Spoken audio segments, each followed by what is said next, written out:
Hello everyone, आज का हमारा टॉपिक है न्यूटन्स लॉज ऑफ मोशन। आज हम न्यूटन के जो हरकत के जो 3 लॉज हैं उनके बारे में पढ़ेंगे कि वो जो लॉज हैं वो किस तरीके से काम करते हैं। तो हमारा जो है पहला लॉ है न्यूटन का, वो है उसको हम न्यूटन का फर्स्ट लॉ कहते हैं। वो कहता है an object at rest tends to stay at rest and an object in motion tends to stay in motion unless acted upon by an unbalanced force. Newton का जो फर्स्ट लॉ है वो कहता है कि कोई भी चीज़ जो है वो अगर मोशन में है तो वो हमेशा मोशन में ही रहेगी जब तक कि उस पर कोई फोर्स अप्लाई ना हो, और अगर कोई चीज़ रेस्ट में है तो वो हमेशा रेस्ट में ही रहेगी जब तक कि उस पर कोई फोर्स अप्लाई ना हो और उसको जो है मोशन में लाए। तो न्यूटन का फर्स्ट लॉ है कि हमेशा जो चीज़ है मोशन में तो मोशन में रहेगी जब तक कि उस पर हम कोई फोर्स ना लगाएं, और अगर कोई चीज़ जो है रेस्ट में है तो वो रेस्ट में ही रहेगी जब तक कि उसको हम कोई भी फोर्स लगा के जो है मोशन में ना लाएं। उसके बाद एक Newton second law of motion,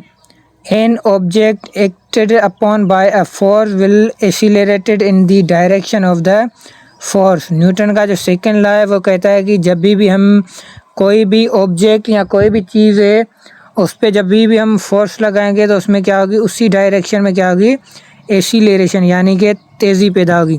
तो वो जो तेज़ी है वो हम जो फोर्स लगाते हैं उससे क्या करती है, डायरेक्ट प्रोपोर्शनल है, यानी कि जितना हम फोर्स लगाएंगे तो उतनी जो है तेज़ी ज़्यादा होगी, और उसकी जो तेज़ी है वो उसके मास से इन्वर्स प्रोपोर्शन है, यानी कि जितना मास बड़ा होगा तो एक्सीलरेशन जो है वो कम होगी, और अगर मास जो है छोटा होगा तो उसमें एक्सीलरेशन क्या होगी, ज़्यादा होगी। तो न्यूटन का जो सेकंड लॉ है उससे एक इक्वेशन बनती है, वो है फोर्स की। तो force is equal to M multiply by a. Newton का जो सेकंड लॉ है इसमें हम क्या करते हैं, फोर्स की जो इक्वेशन बनाते हैं और हम फोर्स मालूम कर सकते हैं कि किसी भी चीज़ पे जो है कितना फोर्स अप्लाई हुआ है, यानी कि जो चीज़ होगी जो मोशन में होगी उसका जितना मास है उस मास को हम मल्टीप्लाई करेंगे उसकी जो है एक्सीलरेशन से, तो हमें पता चलेगा कि उस चीज़ पे जो है कितना फोर्स लगाया गया है। F is equal to M multiply by A. उसके बाद है Newton third law of motion, for every action there is an equal and opposite reaction. Newton का जो थर्ड लॉ है वो कहता है कि हर चीज़ या हर मोशन करने वाली चीज़ जो है उसके एक्शन में उसका अपोजिट एंड इक्वल जो है रिएक्शन होता है। जैसे कि हम किसी भी बॉल को जो है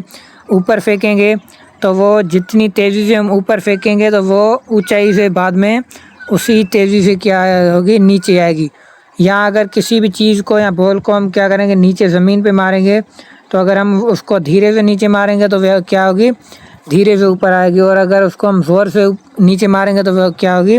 ज़ोर से ऊपर आएगी। तो उसी तरीके से इलेक्ट्रॉन होते हैं या प्रोटॉन या जो भी एटम का जो अंदर प्रोसेस होता है उसमें भी यही अमल होता है कि कोई भी चीज़ है, कोई भी हम जो है एक्शन करते हैं तो उसका उसी डायरेक्शन में और इक्वल जो क्या होता है, रिएक्शन होता है।